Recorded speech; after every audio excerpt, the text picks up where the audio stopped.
All right, good morning, good afternoon, or good evening, everybody. Today is Tuesday, February 22nd, 2022, and I would like to thank you folks for your patience on the Kraken. I know so many of you are used to, especially on Apple Podcasts, Podbean, and Spotify, waking up on a Monday and seeing the Kraken there. I decided to change things up this week, mainly truthfully, because of the Ukraine situation. I had a very strong feeling that there were going to be a lot of reportings and developments today instead of yesterday, so I didn't want to just make a bunch of speculations on a Kraken yesterday and then the actual events from those speculations would come out today. I figured, okay, let's just kind of hold it over till today. So again, thank you so much for your patience, folks. Now, before I do that, I want to give a very, very special happy 30th birthday to Jordan Renee. Jordan, I wish you nothing but the best. You have an incredible family. If I could say at the very least, and I'm not sure if you watched the show or not, but again, I'd just like to thank you for having a fantastic family, and I wish you nothing but the best on your birthday. So with that being said, let's delve right into it. Now, first and foremost, we got the situation in Ukraine, okay? So I'd like to open up my Telegram here to go to Disclosed TV just because things are happening so rapidly that even as I assemble my notes, things are changing. So Biden was almost 2 hours late for his remarks on Russia and Ukraine, but I believe he's currently speaking as of the time about an hour ago, as of the time I'm recording this. Meanwhile, however, smoke was rising at the Russian embassy in Kiev. Again, almost as if they were destroying evidence, whatever you want to refer to it as.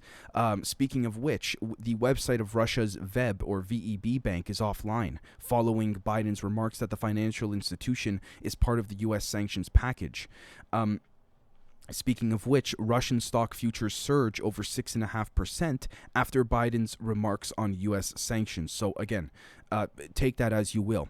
Now, we'll get back to Ukraine shortly. There's a lot going on there. Again, there's been, Prime Minister Zelensky of the Ukraine, basically, or President Zelensky, he joked recently at the Munich Security Conference that when his earphone stopped working, he said, quote, "You see, Russia's not here, but they hear," end quote. And people started laughing. I took that as a little bit deeper. Maybe I'm looking into it too much, but I took that as Mr. Zelensky's way, or President Zelensky's way, rather, of saying to the West, calm down the rhetoric. Things are maybe bad, but not as bad as you guys are making it seem in order to usher some type of conflict. Just my perspective. Maybe I'm incorrect, but this is exactly I'm doing my best. I'm trying to call people that I know that are based out of Ukraine. It's very, very, it's very conflictual. But anyways, let's cover a few things before we get into that. First and foremost, Jean-Luc Brunel, the former model scout who's been accused of trafficking underage girls to Jeffrey Epstein, was, quote, found dead, end quote, by hanging in his prison cell in France.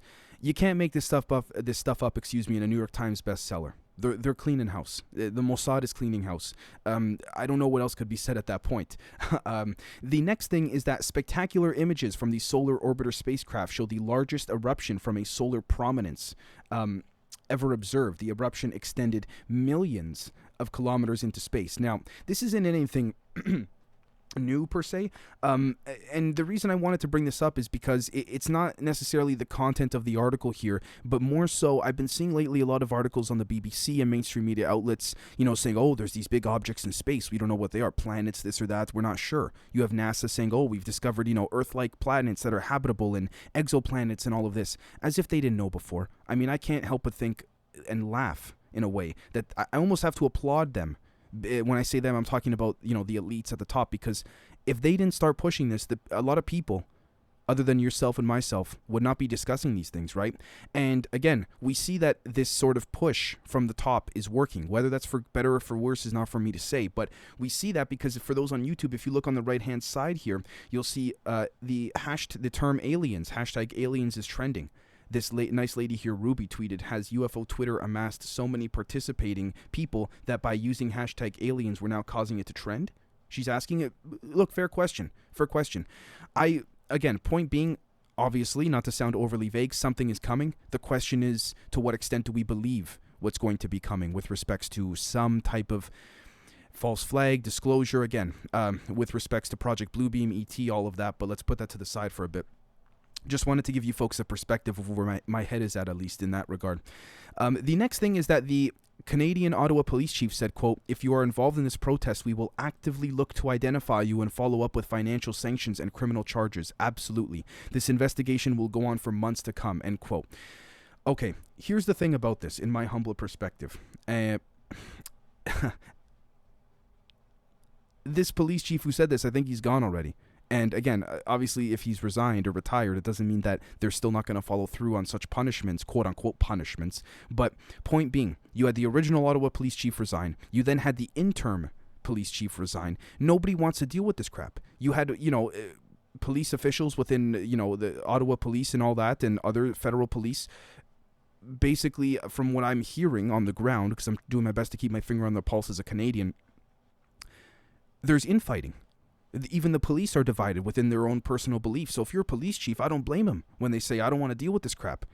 But it's kind of ironic how, 48 hours prior, they acted all tough and then they resigned shortly after. Now, if this was not the same police chief, please forgive me. But again, even if it wasn't, do you see what I'm saying?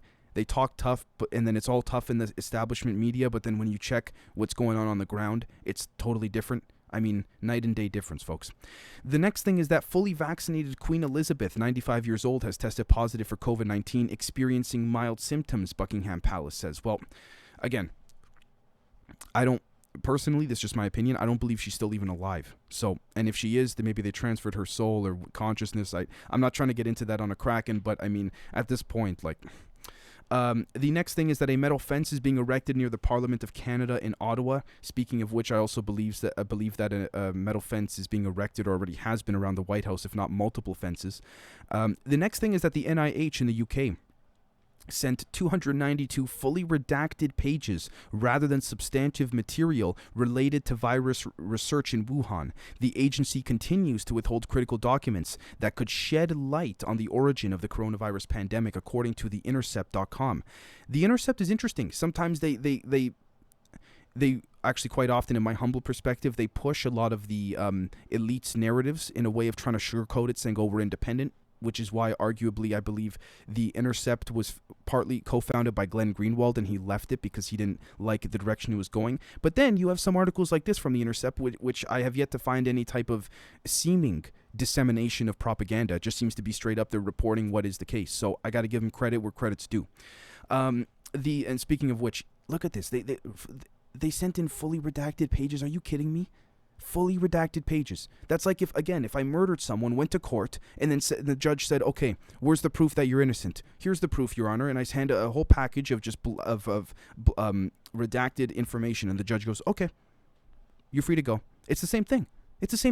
So again, take that as you will. The next thing is that the U.S. Embassy warns of possible terrorist attacks in Russia, cites, quote, media sources. However, a quick search reveals none. Excuse me. The U.S. mission in Russia also urges Americans to ready their, quote, evacuation plans as part of the ominous security alert. Again, this is according to the U.S. Embassy ru.usembassy.gov. So, YouTube should not nick me for any of this because it's coming right from there. Please forgive my strange mouth noises, folks. It's literally so cold out here where I am that if you step outside, even to take the trash out for 5-10 seconds, at least for me, not being used to this weather, it hurts to breathe. It's like minus 40 degrees Celsius. So the next thing is that Truth Social will begin to give Americans who pre-order the app from the Apple Store access to the platform over the next 10 days beginning at midnight. Disclosed TV says they've been in it for a couple days. Interesting to see what will happen, so we'll follow up on that, but I do believe there are more pressing situations to look into at the moment. The next thing is that Macron of France proposed a Putin-Biden summit to discuss security and strategic stability in Europe, both accepted in principle. Now, the White House then later said that a possible Putin-Biden summit could happen only if, quote, Russia does not proceed with military action, end quote. I don't think Putin's going to I think Putin's basically said, I've had enough of your nonsense. And look, I'm not trying to defend Putin. It's just all you have to do is take a look at the history of, the U.S., the Bush administration leaving the anti-ballistic missile treaty, the ABM treaty and all that without any advance notice, things like this. I can understand why Putin felt blindsided in a lot of regards. Now, again, I'm not trying to sympathize with him because we have to be, again, when you try and present an alternative angle that is neither in support of Russia nor the U.S., people who parrot the Western media or the Western media itself just goes, look, you love Russian propaganda. It's like, no, that's not what I'm trying to say here. Anyways, The next thing is that separatist leaders in the Donetsk and Luhansk regions of eastern Ukraine are asking Putin to recognize the independence of the territories in video addresses aired on Russian state TV. Speaking of which, members of the Russian Security Council called for recognition of separatist regions in eastern Ukraine. As of yesterday, Putin said he will make a decision, and he did. He recognized the independence of breakaway regions in Ukraine and signed the decree that recognizes the independence of LPR and DPR regions. Separatist leaders were in the room while he signed this. Yeah, this is going to be interesting. We'll follow up shortly. Let me just report to you folks on what's going on in Canada. The next thing here is that Canada's Trudeau said, and I quote, "Even though the blockades are lifted," which yes they are, "this state of emergency is not over," end quote. What state of emergency you want to keep us in, and for what reason? Again, I cannot help but think this reminds us of, the 30s in Germany. Again, no disrespect to the German people, but I mean, it's like when you look at this, I don't need to tell you folks. You look at the comparison of the War Measures Act compared to what happened at the time in the 30s. I mean, it seems to be the same thing over and over. You have United Nations planes seen at North Bay Airport, heading to Ottawa. You have private jets going from DC to Ottawa overnight. It's as if Trudeau's being told what to do. You can't make this stuff up in a book, folks.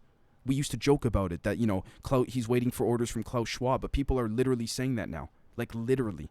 And also, for the record, I want to make this clear for YouTube. I'm not saying this, but hashtag blackface Hitler, those words were trending around the world for the last few days in the top 1 or top 2 trending keywords, and that was a reference to Prime Minister Trudeau and the actions being taken. So I'd like to ask Mr. Trudeau, what state of emergency we still got to stay in for this to happen? I've actually had some of this affected myself. I can't get into that until things were resolved, but I've actually had some issues because of this. I got to stay neutral. This Prime Minister's War Measures Act or Emergencies Act.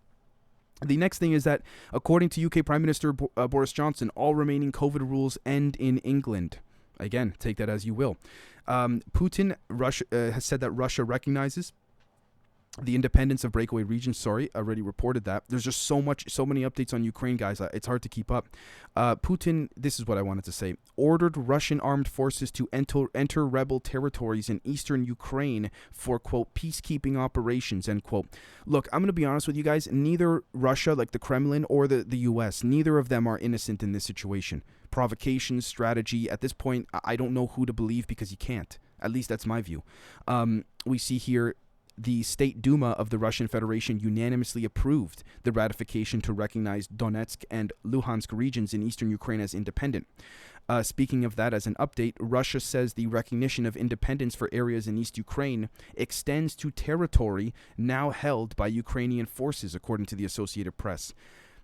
Now, again, that seems to be a little bit, Putin sort of flexing his muscles a bit. So, assuming that even came from Putin, we have to keep in mind this was reported by the Associated Press. We could be lied to because Reuters and the Associated Press are very intertwined with the CIA.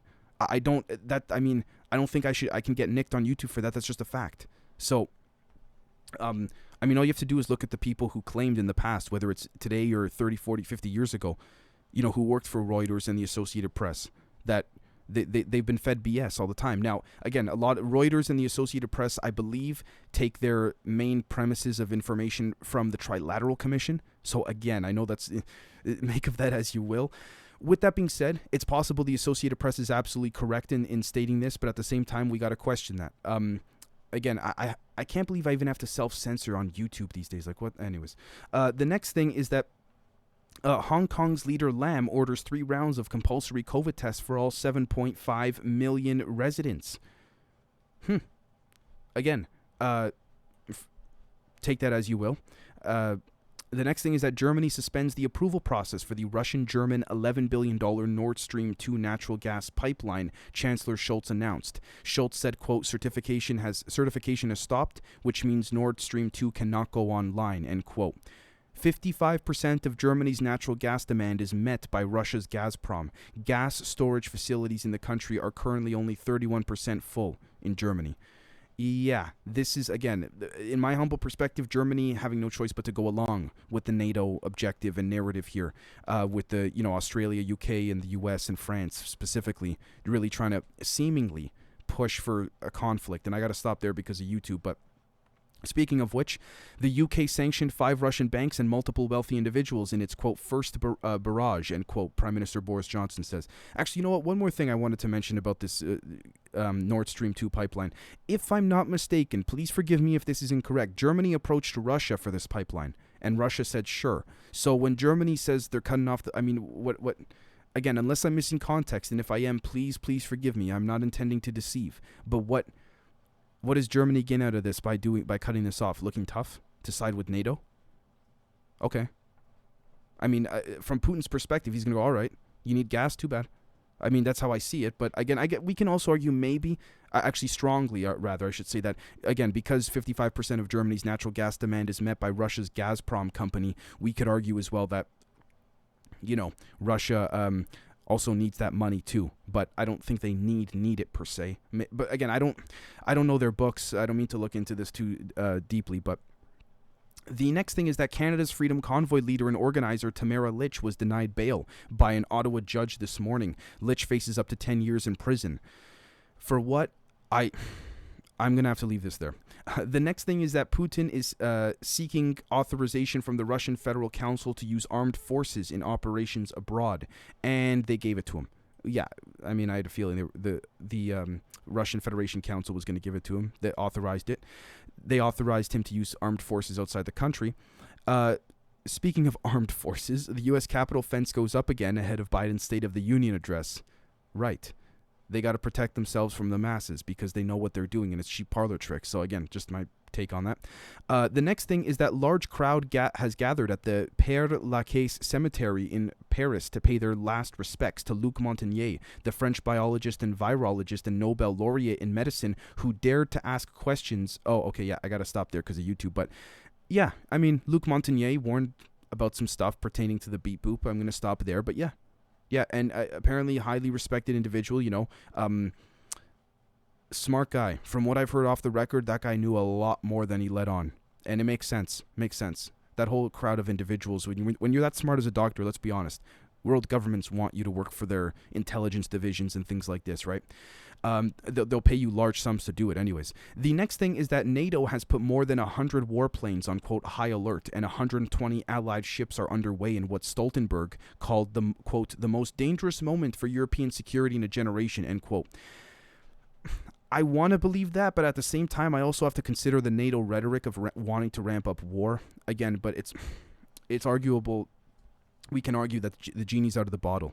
That either it's Putin or NATO, but it's being pushed too far now. There's no way to calm things down. But anyways, speaking of which, Putin said that the Minsk agreements no longer exist and Ukraine must be demilitarized and give up its NATO ambitions. Putin also recognizes the entirety of the Luhansk and Donetsk regions as being part of the LPR and DPR, including areas currently controlled by Ukraine. Putin's, again, he's not bluffing. People have said, the likes of Antony Blinken and those guys, they're bluffing. And Putin's not, and I would be inclined to agree, at least at this moment. He's not bluffing. He'll do it. And I'm not trying to make it to defend with Putin or side with Putin. I mean, at least me personally, I look in the eyes of a guy like that.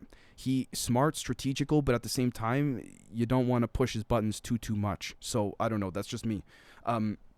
Meanwhile, Biden over there, he's probably just got out of bed for a shower. He's going to go back to bed now. But anyways, the next thing is that there's a hostage situation at an Apple store in Amsterdam. I hope, again, everything is resolved, but it still seems to be ongoing as I record this. The next thing, let's go a little more global. Iran says its controversial internet control bill passes the committee stage. The parliamentary committee approves general outlines of the bill in a rapid session as proponents seek to finalize the legislation within weeks. What I see here, folks, I don't know if this has to do with censorship, but again, internet control bill, I imagine it does. World governments, whether it's Turkey, Iran, the West, you name it. Like Prime Minister Erdogan said the other week, he goes, we got to quell misinformation and things like this. So, I mean, look, whether world governments want to help the people or not, ultimately they still want to control the narrative. Hence, things like this are being passed in almost every country. Internet control bills, all that kind of stuff, right? So take that as you will.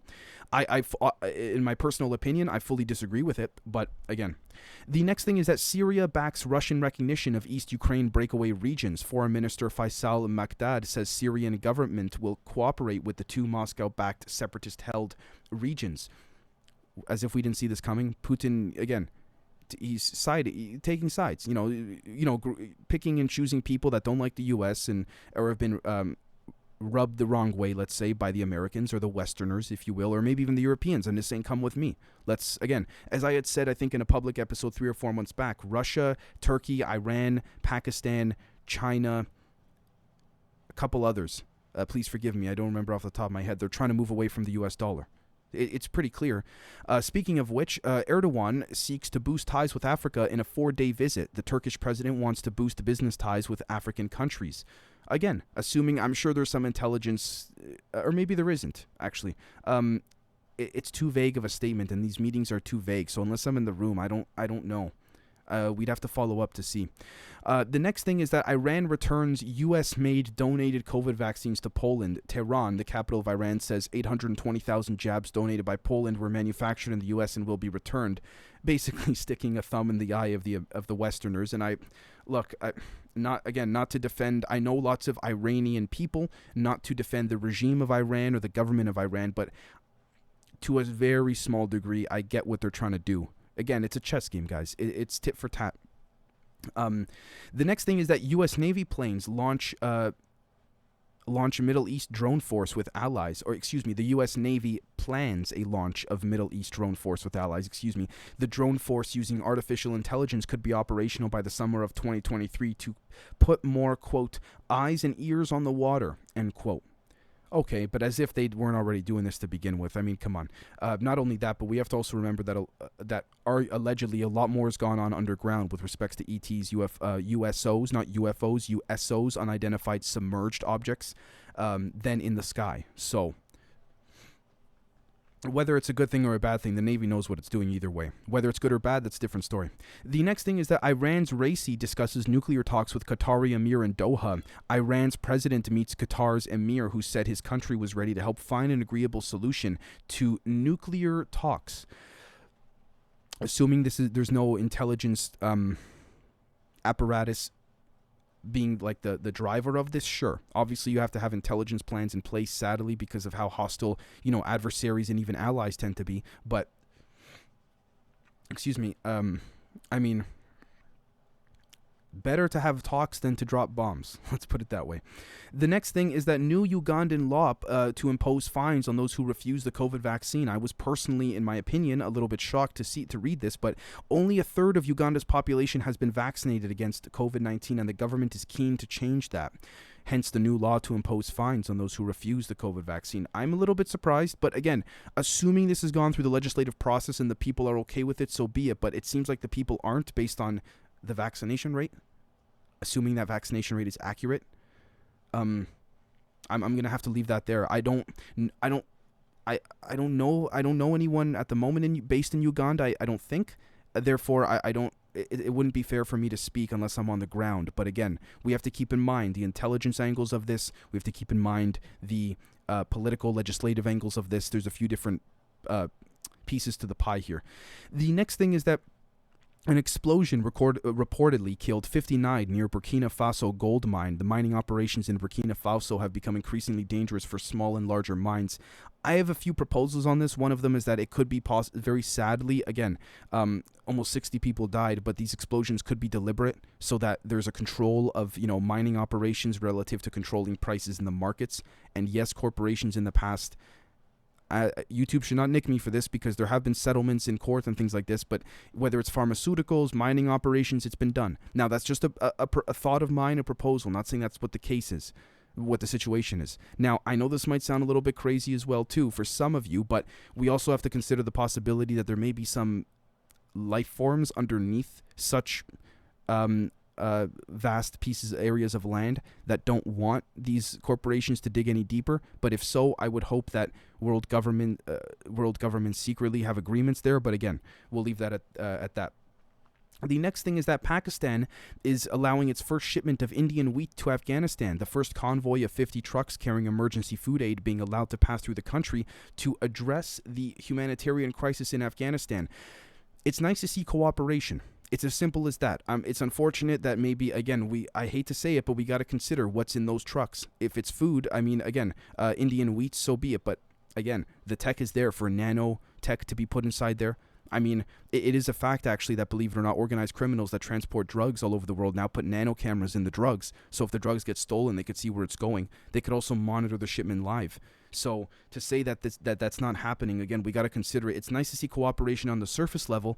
But again, it's unfortunate that we have to consider these things, but we have to. The next thing is that 18 foreigners remain jailed in Kazakhstan over unrest. Kazakhstan Human Rights Commissioner says 14 Uzbek, 2 Russian, and 2 Kyrgyz or Kyrgyzstan, please forgive me if I butcher this, nationals remain in detention centers. Again,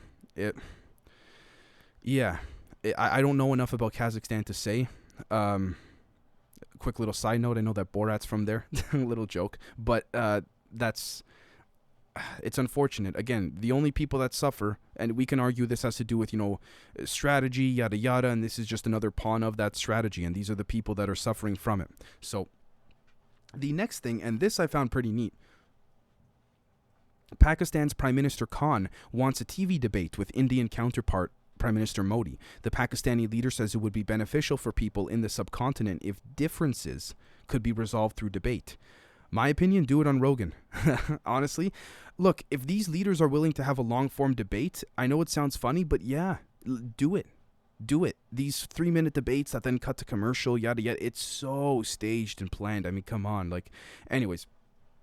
The next thing is that an Indian CEO is giving $530,000 worth of shares to a driver and house help. The CEO of Indian Bank gifted 900,000 shares, or 3.7% of his holding, to his staff, which is money that his staff will use to buy homes. Again, people would say arguably, oh, well, he could have given more. Look, it's honestly, guys, it's a better step than what a lot of these rich people are doing all over the world. Better than nothing. And I got to applaud him for that, truthfully. Now, again, there's the write-offs and the yada yada, for different reasons and all these things. But ultimately, look, people are going to be able to buy food and a house thanks to this guy. So I got to give him credit where it's due. Now, it gets a little bit conflicting if you start looking into, I'm not saying this gentleman here, not this gentleman, but in general, people that give away such money usually have very murky, shady backgrounds. So then you start to think, holy crap, they're doing this to offset the bad they've done. I'm not saying this Indian CEO. I'm just saying we need to think of these things in a grand scheme picture perspective, in my view at least. The next thing is that Colombia has decriminalized abortion following a regional green wave. Following a trend across Latin America, Colombia has decriminalized abortion, making it legal up to 24 weeks. I still don't know where I stand on this personally. However, I must be consistent and say, if this was done appropriately, in a conformal way, and done by the people of the said respected nation, in this case Colombia, so be it. I gotta respect it. And to be fair, as a male, I've never been pregnant before. And again, I imagine the perspective is different when you're a female in these situations with respects to your views on abortion and whatnot. So again, this is why I still don't know where I stand on that. It's very tough. It really is. But again, assuming there was no discrepancies or issues following this ruling, again, I guess I could say I congratulate or applaud the people that went out and pushed for this. And if this is what the people of Latin America generally want, so be it. Who am I to say? The next thing is that the Dominican Republic begins building a border wall with Haiti. The Dominican president said the wall will reduce irregular migration and the smuggling of goods and weapons. I want to be clear. I don't think a wall is necessarily always that. I don't think a wall should necessarily always represent a negative connotation to some type of separation between one country and another. In my personal opinion, a wall should not always represent negativity. I know that because of Trump since 2015, for holy crap, it's been almost, in like 2.5 years, it'll be a decade since the guy ran, or announced his running, with the whole wall and the Mexican rapist thing and all that. But I mean, I guess that's sort of, we can argue that's a big chunk of the rhetoric that moved that whole angle of it. And also to be consistent, the Biden administration is still building the Trump's border wall. That is a fact. And they're also kicking people out of their own personal properties who live on the border or close to it. Biden said he wouldn't when he was running, and he's still doing it now. That is a fact. So, again, take that as you will. The next thing is that Italy rescues nearly 600 migrants off Calabria and finds 1 dead. Hundreds of people, including 59 minors, were found packed into overcrowded fishing boats in bad weather off the coast of Calabria.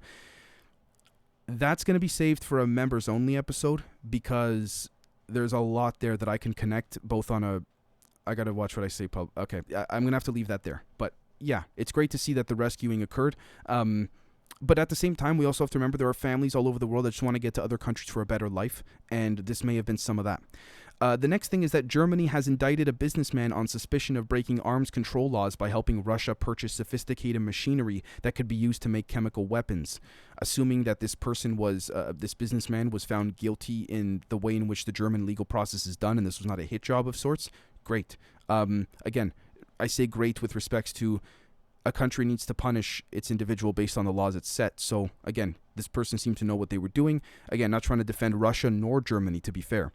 The next thing is that Australia has accused China of shining a laser at its surveillance plane. The Australian Defense Department said the incident was an act of aggression that had the potential to endanger lives. I imagine it's like when shining a laser at any plane, really, you can get in trouble. I mean, there were a couple times, as I've told you folks in the past, for those that check out the live streams or whatever, that when I've had, or even if you're on Patreon, if you're on the Telegram, I've put up videos of me in the morning when I've had UFOs come close to my apartment, and I'll shine like a laser, and it'll jerk or move, respond as if it's like saying back to me in a certain way, like, yeah, we know that you're pointing a laser at us, and I know it was a UFO and not a plane for a number of reasons, but also because I didn't get a knock on my door and get arrested, because if I had done that to a plane, a commercial plane, whatever, I'd be in big trouble. So I guess you could say I'm very fortunate in that regard. I'm very hesitant to do such things again. But the next thing is that BBC journalists Emily Maitlis and John Sopel have announced they are leaving the corporation to launch a new podcast and host a radio show together on LBC. Newsnight's Maitlis and outgoing North America editor Sopel have signed a deal with LBC's parent company Global. Okay, I want to give some context here. Emily Maitlis is the same lady who gave the Prince Andrew interview, which a lot of people applauded her for being a mainstream media journalist and still willing to press and ask such questions. I have to say, yeah, I didn't expect her to press him the way she did. With that being said, we got to look at this in a couple different ways here. Maybe they're leaving either for more creative freedom, and they realize that, the establishment mainstream media is done and they want to get into the podcasting world, or B, again, I hate to sound, well, actually, no, I don't care. Maybe they're going there to be the corporate shills in the podcasting world for the media. We got to consider it, right? We really do. The final thing is that Donald Trump's social media platform Truth Social has launched in a limited form on the US Apple App Store. I'm in Canada. I haven't checked yet if it's on. I'll check after this. The app had similarities to Twitter, commentators noted, and Mr. Trump was banned from Twitter, Facebook, and YouTube last year. Some early users had difficulties registering accounts. However, project lead and former Congressman Devin Nunes said it was expected to be fully operational by the end of March. Again, take that as you will. I'll download it. Don't get me wrong. I'll get it. Because to have another app on my phone, what's the big deal at this point? But yeah, I'll be curious to see what happens there. Yeah. So we'll follow up on that with respects to Truth Social. Let's hope that, again, this is more of a successful launch rather than that of Getter and others. And not trying to take shots at Getter whatsoever, but I mean, we have to call it like it is, right? There's been some issues there. Now, with that being said, folks, thank you so very much for watching or listening. We have lots coming up, not just for the public, but also for the members. A very exciting, not just rest of the day, but week as well in terms of content. And I cannot thank you all so very much once again for supporting in any and every way that you do. And we'll catch you all very soon. Cheers.